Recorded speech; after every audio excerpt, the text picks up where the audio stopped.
前來問我幸福嗎？能誠實確定的說，我走過是極其幸福的一趟，得到工作，慈祥父母在我旁，良善密友在我旁，那麼快樂地成長。或我成熟了，人學會知足，不再妄想，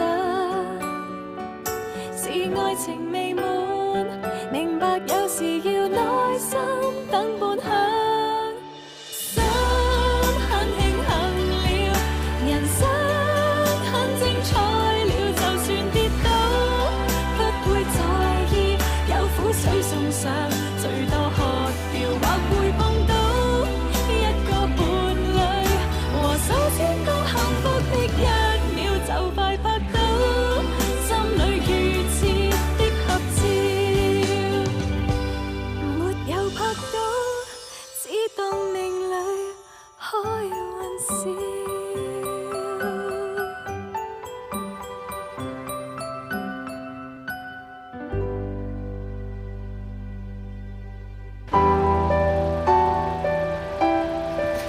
喂，去邊啊？喂，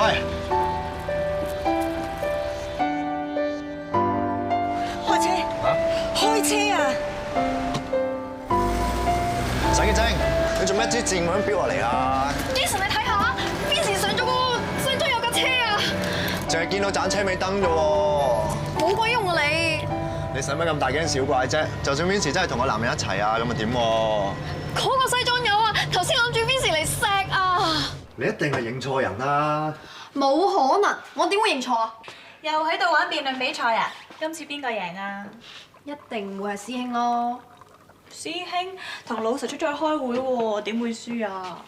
佢直頭係大輸家添啦 ！Vincy 劈腿啊 Vincy 一腳踏兩船，我尋晚啊見到個男人啊咁樣攬埋佢條腰度，然後仲咁樣上落佢個錫到佢個額頭嗰度添啊！點會啊？佢一定係認錯人啦！呢對啊探射燈嚟㗎，我掃到佢嘅手袋咧同埋衫嘅 style 咧，我200%肯定嗰個就係 Vincy。哇！你講咗咁耐，原來就係認衫認袋，唔係認得個人㗎。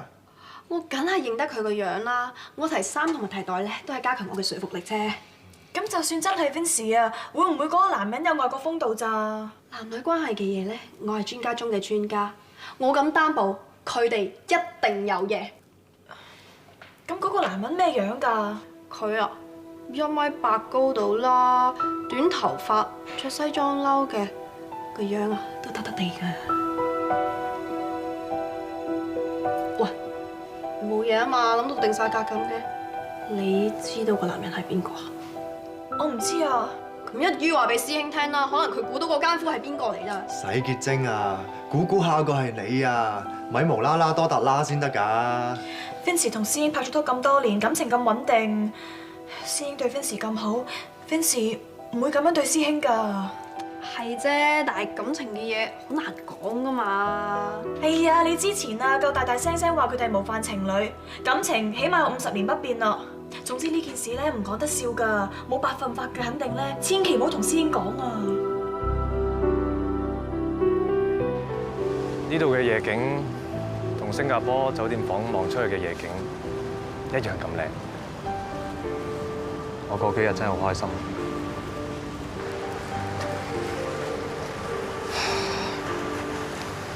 其實我哋之間嘅事，遲早都要同師兄講清楚㗎啦。而家俾一名社嘅人見到，都唔係一件壞事啊。最起碼可以幫你揸定主意啊！我再講，我唔單止要講，我仲想你知道我哋之間嘅嘢根本上就係出於自然嘅。唔應該係咁㗎。原本就應該係咁啊！其實我對康如風嘅感覺只係好一般嘅啫。由頭到尾，我最有 feel 嘅人係你啊 ，Vincy。不過當時你已經有師兄喺身邊，所以我先夾硬撳住我自己感覺啫。你試諗下，點解我要晚晚留喺公司度開 OT 啊？唔係我特別勤力㗎，係因為我唔想見到你自己一個夜媽媽留喺公司度。我無時無刻都想照顧住你，保護住你。當你需要咖啡因提神嘅時候，我杯卡布奇諾可以隨時送到。當你需要人傾訴心事嘅時候，我可以隨時做你嘅聆聽者。當施逸謙為咗康月峰打我嘅時候，我唔單止塊面嘅傷口痛，我個心仲因為你而痛。因為施逸謙同康月峰喺愛情同埋友情上面都背叛咗你啊 ，Vincy， 你要記住，對唔住你嘅係佢哋啊，錯都係佢哋啊，你唔需要自責㗎，知唔知啊？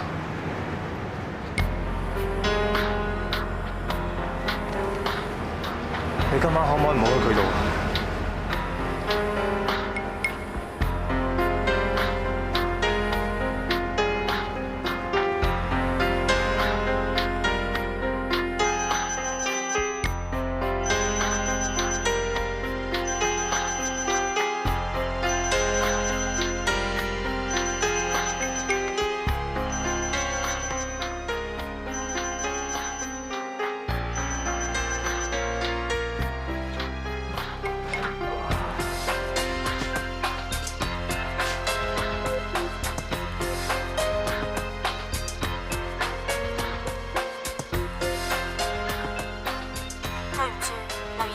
已經爆滿，請遲啲再打過嚟啦。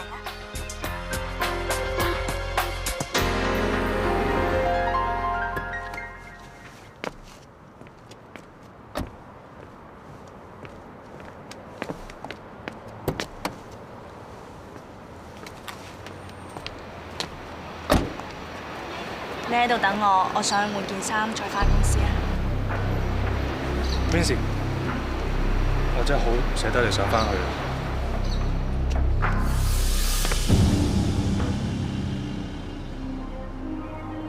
唔好咁啦。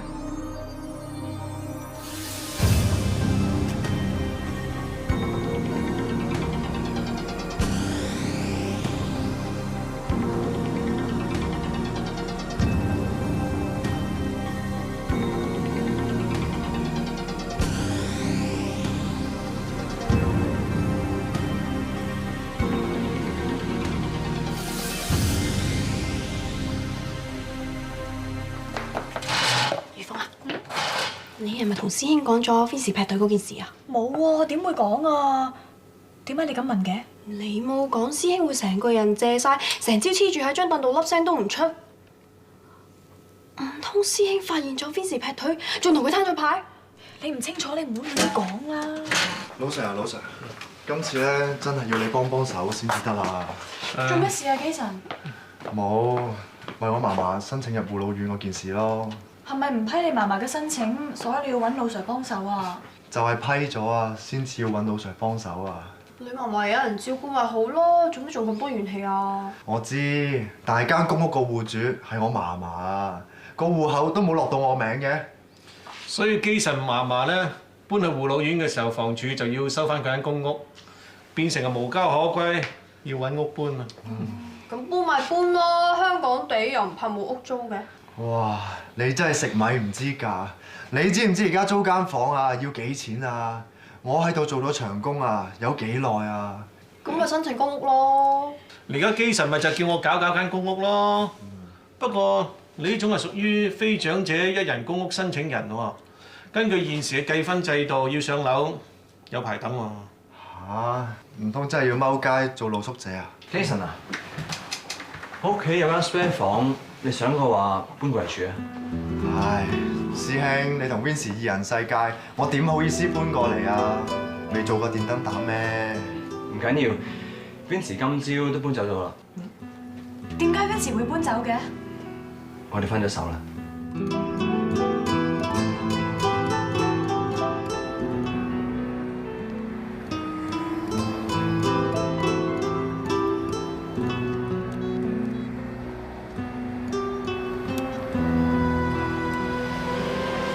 湯如風，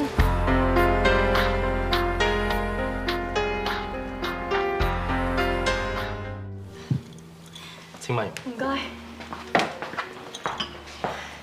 你知道我同師兄分咗手，你而家嚟揾我示威？唔係啊 ，Vincy，你同師兄拍咗拖6年啦，冇理由就咁分手㗎。康如風，你心裏有數啦。我同師兄分手係為咗邊個？咪就係因為你咯。我嗰日 Marcus 喺醫院樓下質問你，你都已經認咗你同師兄有嘢咯，你仲喺我面前做咩戲呢？冇啊 ，Vincy。Marcus 點可以亂咁講㗎 Marcus 冇亂咁講。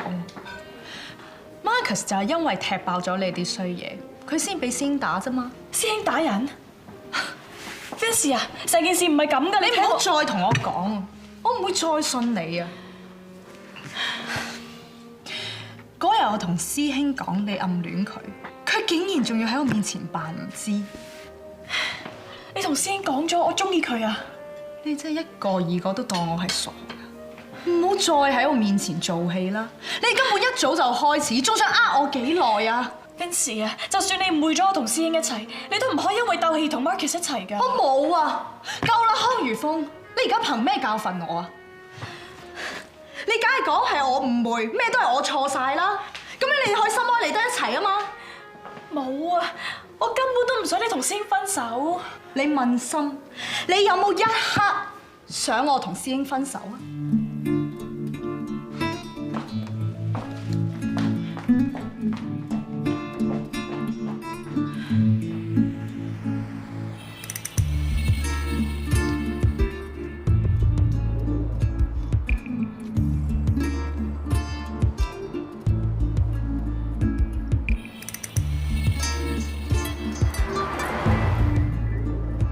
飲啖水先啦。唔該。你唔應該自己揾Vincy㗎。其實我應該一早搞清楚件事，不過依家先有勇氣。啱㗎。有啲嘢唔應該逃避，有啲嘢應該喺問題開始嘅時候處理好。Vincy 話同你講咗我中意你嘅事。師兄 ，Vincy 係因為以為我哋兩個之間有嘢，所以先同 Marcus 一齊㗎。你快啲去揾佢啊！你同佢解釋啊！你氹返佢啊！我試過㗎啦。我真係冇諗過會因為我而搞成咁㗎。我哋分手唔關你事㗎。Vincy 已經親口承認咗，佢去新加坡工作嘅時候已經同 Marcus 一齊。Vincy 話佢係介意我哋兩個之間有嘢。點解我唔好好咁控制自己啊？對唔住啊，師兄，對唔住啊！人係感情嘅動物，呢方面好容易迷失㗎，成日都會將啲假象當真。我記得中學嘅時候，我以為自己中意咗教英文嘅 Miss Lee， 就算病都唔肯請病假，就係要每一日上佢嗰堂見到佢先安樂。但係當我升大學嘅時候，一切都淡忘。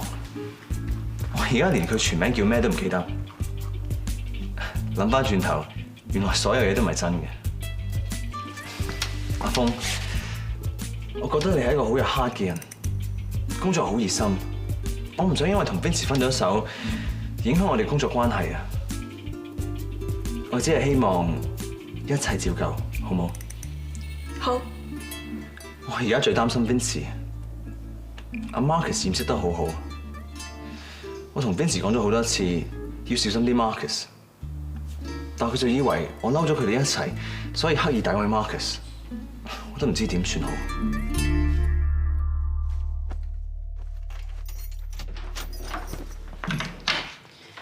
媽，我返嚟啦。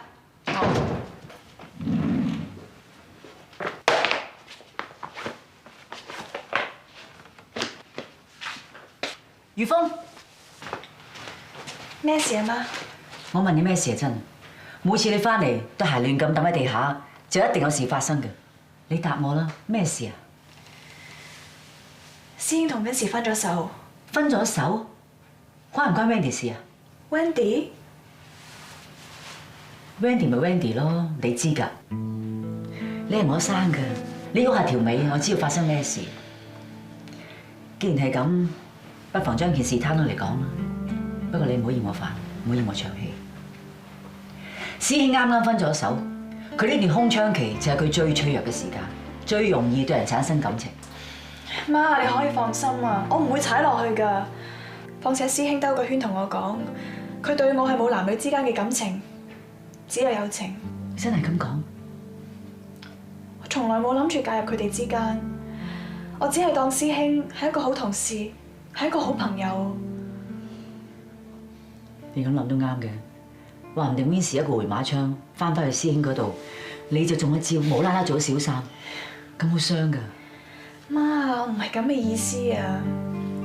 我而家真係咩都唔想諗，我只係想幫細佬搞好大學嗰啲嘢，同埋一邊揾工。你想辭職，咁樣俾咗師兄？我係想俾啲時間自己靜一靜。我只係大個女識諗㗎啦，無論你做咩決定都好啦，我一樣會支持你嘅。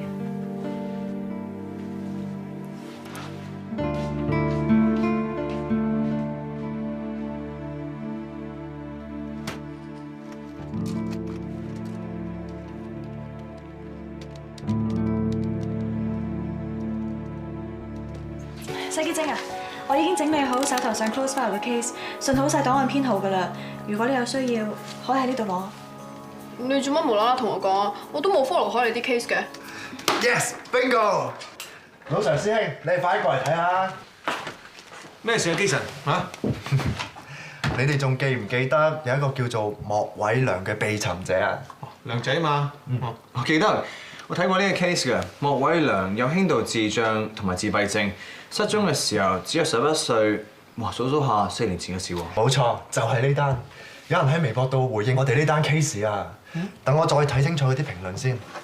咁究竟呢單 case 嘅細節係點㗎？2010年，梁仔個媽咪徐秀萍上過嚟求助。當時佢話梁仔失蹤咗1年，即係2009年啦。當時佢話同阿梁仔咧就坐火車翻大陸探婆婆，咁啊火車咧就好多人，咁佢都努力捉實阿梁仔嘅手㗎啦。不過去到上水站嘅時間咧，實在太多人落車，咁啊將阿徐秀萍咧都逼咗出車廂。佢趕唔切翻上架車，架火車開走咗，淨得梁仔喺架火車上高。咁點算啊？咁佢啊當時咧就大聲叫阿梁仔嗱，記住下一個站喺羅湖站落車，企定定，唔好周圍走。但係咧，當佢趕到去羅湖站嘅時間咧，梁仔已經失咗蹤。我都記得佢嘅檔案記錄㗎。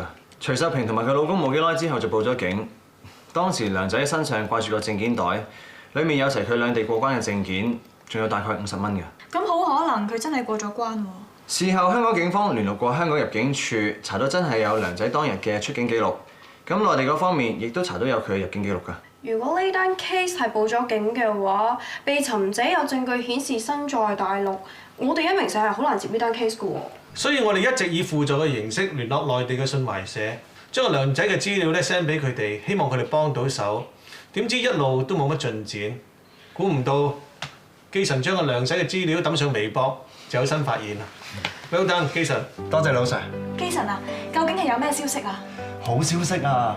有個網友話佢識得清遠一對夫婦，佢哋喺大約3年前收養咗一個同梁仔差唔多年紀大嘅細路啊。雖然個細路講嘢唔係好清楚，但係好似係香港口音嘅廣東話，懷疑佢係香港嚟㗎，所以想同我哋拎多啲資料嚟對比一下啊。易謙如風，你真係揾阿徐秀萍，睇下佢有冇進一步嘅資料。其實呢單 case 係基神擺上微博先有消息嘅，不如由佢跟啦。唔好咁快有消息啊！即係話微博真係有用啦，我仲要將其他 case 擺上網㗎。我都贊成基神繼續留喺公司發放微博。好啊，我都留喺度幫基神。師兄如風，你哋跟翻啲啊！我哋各自各努力。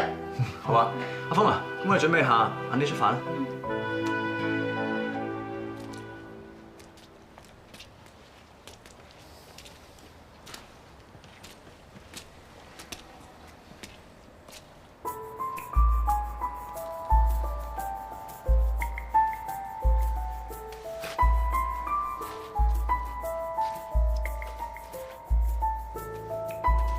唔好意思啊，你係咪徐秀萍女士啊？我唔係萍姐，我住喺佢隔離嘅啫。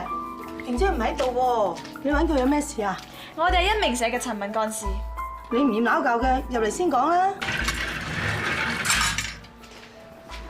請問你點稱呼啊？叫我阿霞得咧。坐啦。好啊，唔該晒。係咧，霞姐，呢度發生咩事啊？我今朝出門口，見到阿平姐屋企門口係咁滲水，都唔知咩事。好彩佢擺咗條匙喺我嗰度，咁咪入嚟睇下咯。原來爆咗水喉，全屋都浸到濕晒。哇！咁好彩有你咋？平姐係好凄涼嘅，我咪諗住同佢搞翻乾淨間屋咯。看我立立亂，有排搞啊！阿霞姐，你好大家樂冇啊？唉，一場隔離鄰舍冇所謂啦。阿霞姐啊，我哋試過打過俾平姐嘅，但係佢唔聽電話。你知唔知發生咩事啊？我都揾過佢嘅喎，佢9成9係唔記得交電話費，俾人 cut 咗台。cut 咗台又成日都唔喺屋企，咁你知唔知仲有冇其他方法可以聯絡到佢啊？我琴晚見佢翻過嚟嘅，頭先嗰啲護衛上嚟同佢閂水掣嘅時候，仲話見到佢攞住成沓尋人啟事傳單出去。9成9係去咗上水火車站周圍派，你要揾佢，不如去嗰度撞下佢啊！唔該啊，霞姐。咦？呢張相係咪平姐同佢屋企人啊？係啊。咁呢個係咪梁仔啊？係。咁呢個就係梁仔爹哋。係，不過佢經常為咗梁仔嘅事同阿平姐嗌大交，1年前搬走咗，之後都冇翻過嚟啦。家姐啊，幫我揾下個仔啊！佢叫梁仔。太太啊，有冇見過呢個細路啊？佢叫梁仔啊，佢走失咗，蕩失咗路啊！喂，你做咩抌咗佢啊？你睇完可以俾第二個睇噶嘛？你咁樣會累我揾唔翻梁仔㗎！你係黐線㗎你啊！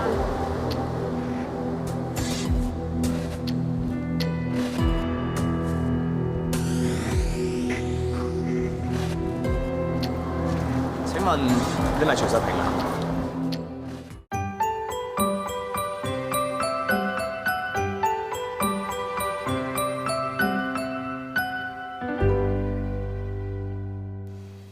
唔該，唔該。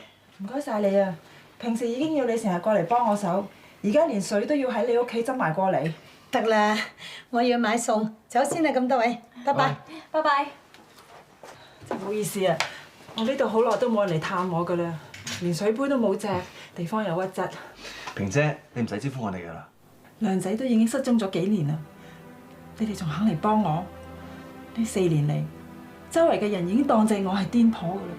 連我老公都話個仔已經死咗，叫我唔好再揾。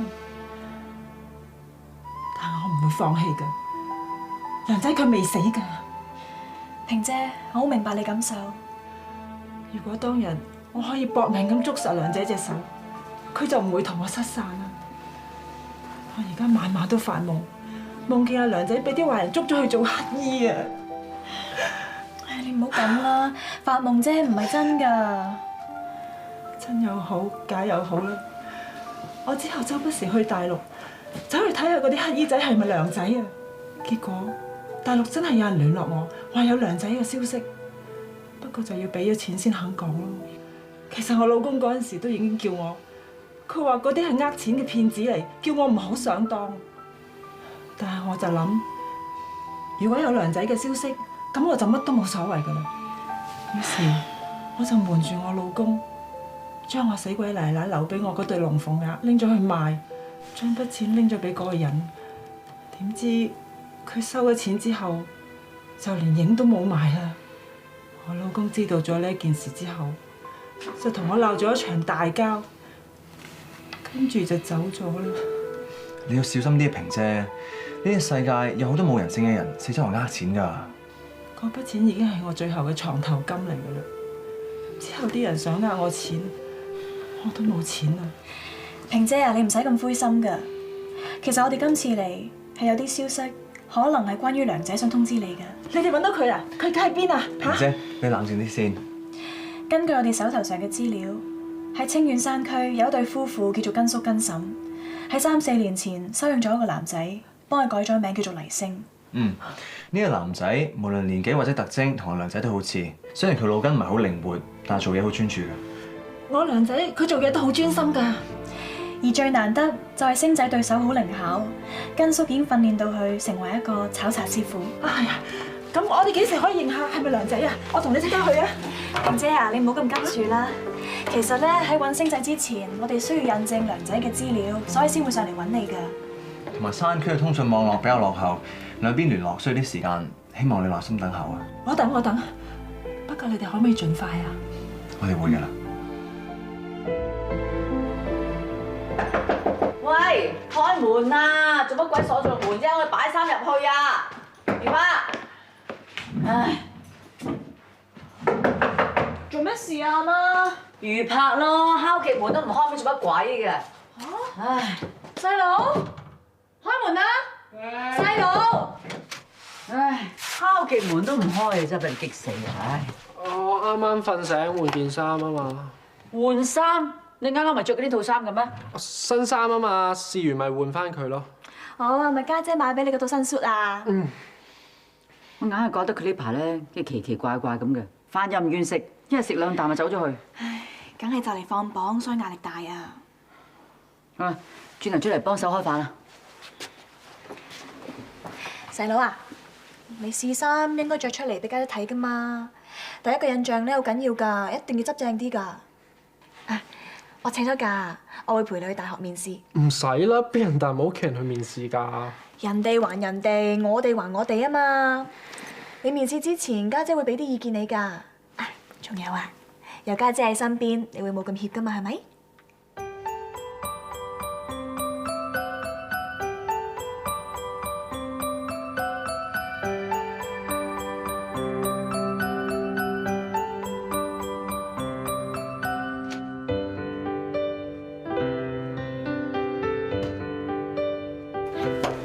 應承點啊？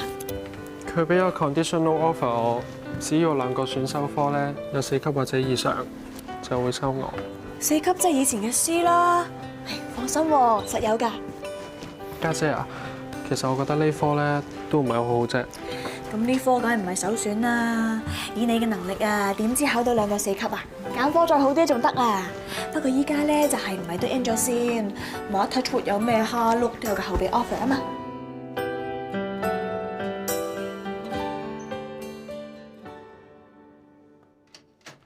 平姐，坐低先啦。平姐，飲杯茶先啦。唔該唔該。點啊？係咪有個梁仔消息啊？我哋同內地嘅信懷社聯絡過，咁佢哋 send 咗啲資料俾我哋。呢一張就係之前提過根叔根嬸同星仔嘅合照。中間嗰個男仔就係黎星啦。哇！呢張相連個樣都影唔清，我認唔到呢個係咪梁仔喎？資料亦都有提過，就係星仔有一個習慣，佢好中意玩橡筋嘅。係啊係啊，我梁仔都好中意玩橡筋㗎。以前咧，佢成日拎住條橡筋繩唔放㗎，一陣間係單升又雙升。啊！你上次咪話俾我聽，阿黎星同阿梁仔差唔多年紀嘅，佢兩夫婦咧又係喺梁仔失蹤嗰段時間咁上下收養阿黎星㗎。阿黎星就係梁仔啦，我哋幾時可以去見佢啊？我好掛住佢啊！你放心啦，平姐，我哋會再聯絡內地信懷社，盡快安排你哋見面㗎啦。另外，我哋想縮短根叔根嬸同星仔嘅辦證件時間，所以打算喺羅湖口岸附近見面。唔知你有冇問題呢？冇問題冇問題，一齊就拜託晒你哋啦。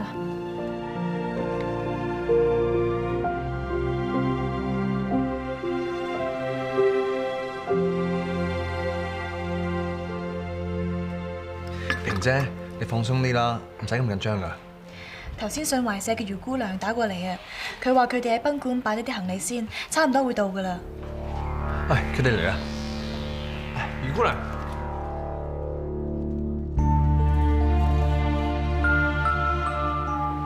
你好，我係信懷社嘅幹事余姑娘啊，真係唔該晒你啊！唔好客氣。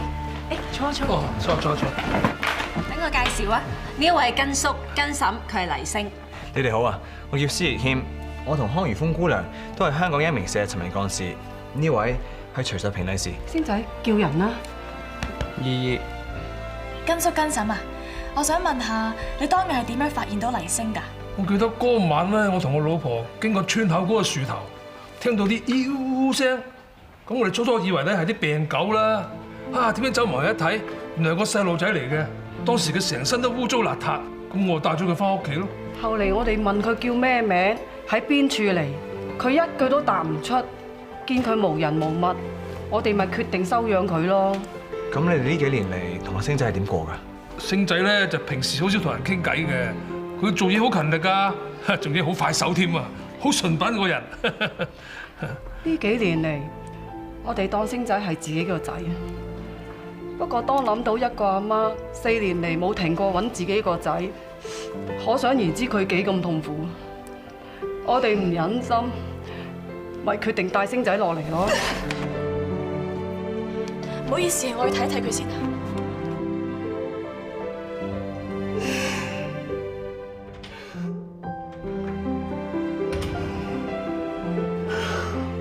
萍姐啊，你冇事啊嘛？佢唔係啊，佢根本就唔係啊！你話星仔唔係良仔啊？我頭先都有掙扎過，可唔可以帶星仔翻屋企，等佢代替良仔叫我做阿媽？但係我真係過唔到自己個關。4年啦！我啲親戚個個都話良仔已經死咗，連我老公都話我黐線嘅，但我冇放棄過。我以為今日終於可以見翻良仔啊，但係原來都係後歡喜一場啊！良仔啊，你去咗邊度？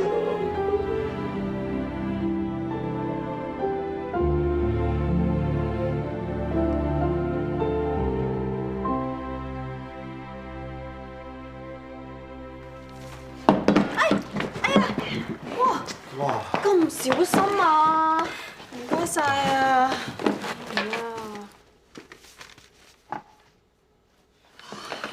點啊？你仲諗緊阿萍姐嗰單嘢啊？係啊，我覺得好似咩都幫唔到佢哋咁。我哋盡咗力㗎啦，你要記住，我哋每次處理啲 case 都有心理準備，唔係一定會揾到被尋者㗎。揾到固然好，但揾唔到唔可以灰心㗎，因為仲有好多求助者等我哋幫佢哋㗎。我有個提議啊，不如我哋今晚去龍鳳茶餐廳嗰度揾龍哥，掃咗晒啲悶氣佢。今次我拜你啊，洗潔精，去食翻啲好嘢啊，人都開心啲㗎。今晚於去龍哥度啊，拆餐勁嘅。我冇問題啊，嗱，一齊收工落去揾龍哥。我要食法式焦糖燉蛋。我叫佢整定4個先啊。Sorry 啊，各位，今晚約咗阿爸翻屋企食飯啊。咁掃興啊！都啱嘅，有啲時間陪下屋企人，享受下家庭樂啊嘛。係啊，不如下次先啦。好啦，嗱，今次你去食多個啦。爬㗎，你醒下啦好冇啊！大不了我唔玩咯，你唔好理我啦。作為朋友，你唔聽我都冇辦法。細佬，發生咩事啊？喐手喐腳嘅，鬧交啊？唔係啊，嗰個阿 Sam 啊，佢嫌我啲吉他唔掂，又話就嚟出 show，所以想我練多啲。但係你知我打 interview 嘅嘢，我邊有咁多時間啫？咪嘈咗2句咯。其實夾 band 都係玩下啫嘛，我都唔知點解佢咁認真。咁梗係大學 interview 重要啲啦，夾 band 都係換票性質嘅啫嘛。你啊，一定要學識分輕重啊，千祈唔好俾啲朋友教壞你啊，知唔知啊？我知㗎啦。咁好啦，翻上去啦。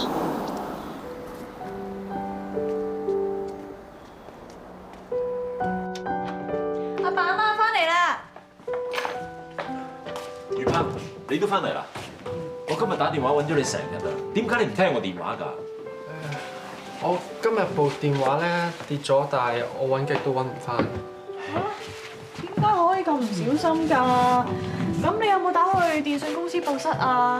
你知唔知啊？如果你個電話俾人執咗啊，攞嚟講長途電話，嗰個月嘅電話費就死啦。我打上台 cut 咗㗎啦。呢個機就放榜㗎啦，冇電話身邊點得㗎？我哋要第一時間知道你嘅成績㗎嘛。咁一係我買部新機俾你啦。快啲多謝家姐啊，咁錫你。好啦，我整埋啲餸開飯啦。你想要咩型號啊？想要之前嗰部定係新款？家姐你中意啦。咁就一於新款啦，當係獎勵你考到大學都好啊。但我成績都未出喎。家姐對你有信心啊嘛，當係提早送份禮物俾你。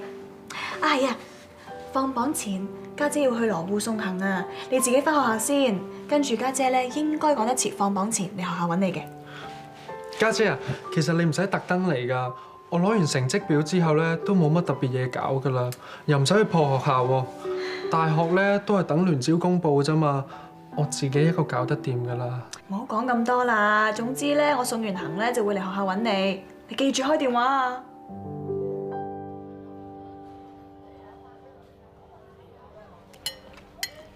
星仔啊，唔好掛住玩啦，快啲食埋份早餐啦，我哋差唔多夠鐘搭巴士翻屋企噶啦。哦。個嘴污糟咗。嘿，咁論盡都。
你唔好咁講啦，星仔陪咗我哋咁多年，可以講得係我哋嘅福分啊！我頭先買啲炒栗子啊，係我娘姐細個最中意食嘅，我想請阿星仔食。講聲多謝啦。多謝。大聲啲先得噶嘛！跟叔跟嬸啊，都係時候要上車噶啦。哦，咁我哋送你去上巴士啊？唔使啦，車站就喺樓下啫嘛。係啊，等我送你哋得噶啦。攞行李。再見啦，記得攞齊嘢。再見，再見，再見。哎呀！再見。再見。萍姐，坐啦。我哋仲以為你今日會唔嚟添。萍姐，你可以放心㗎，我哋一鳴社咧一定會繼續幫你揾娘仔嘅。其實我真係好多謝你哋安排跟叔跟嬸落嚟見我嘅。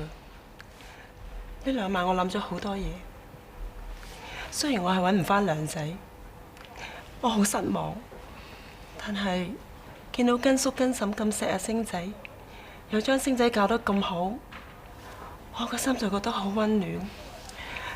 原來呢個世界上仲有啲咁好嘅人，係你哋俾咗個希望我，令我相信娘仔都會咁好彩，好似星仔咁遇到啲好心人。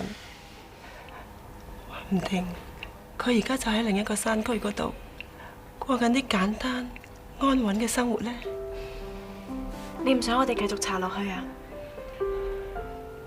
？4年嚟，我為咗揾娘仔，工又冇埋，錢又冇晒，連個老公都走埋，每一日係咁瘋瘋癲癲、渾渾噩噩咁過日子。我相信如果娘仔識性嘅話，佢都唔會想個阿媽咁嘅。我唔係放棄揾娘仔，我只係覺得我係時候過返啲正常嘅生活。你有呢個改變，我哋真係好開心啊！其實呢個世界仲有好多人需要幫助㗎。我知道瑞埋社喺內地有好多幫助孤兒嘅項目，我想遲啲同阿余姑娘商量一下，上去瑞埋社做義工，希望可以透過義工服務幫到一啲同娘仔有相同遭遇嘅人，更加希望可以藉住咁樣，終有一日或者可以揾返娘仔。我相信娘仔而家一定生活得好好，你哋總有一日可以見翻面。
小姐揾邊位啊？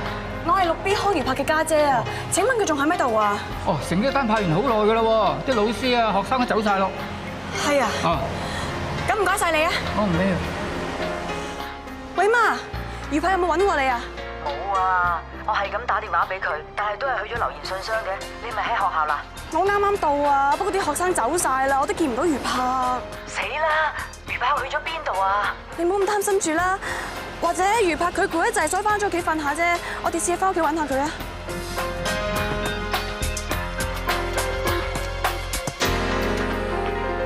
余峰，今次出事啦！咩事啊？余柏佢翻過嚟屋企，而家唔見咗人，佢淨係留低呢張字條同成績表啊！爸媽家姐，係我做得唔夠好，始終都係考唔到大學，辜負咗你哋嘅期望。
唔見咗啊！阿爸同阿媽好擔心啊，我哋好驚啊！阿峰，你冷靜啲先，叫 Auntie Uncle 千祈唔好亂。我一位。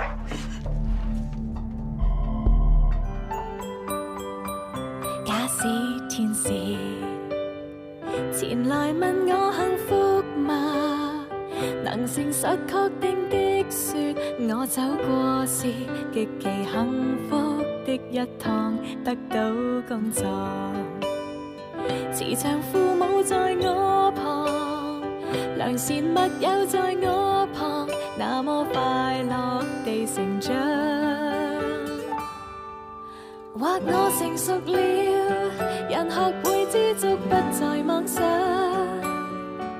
是愛情未滿，明白有時要耐心等半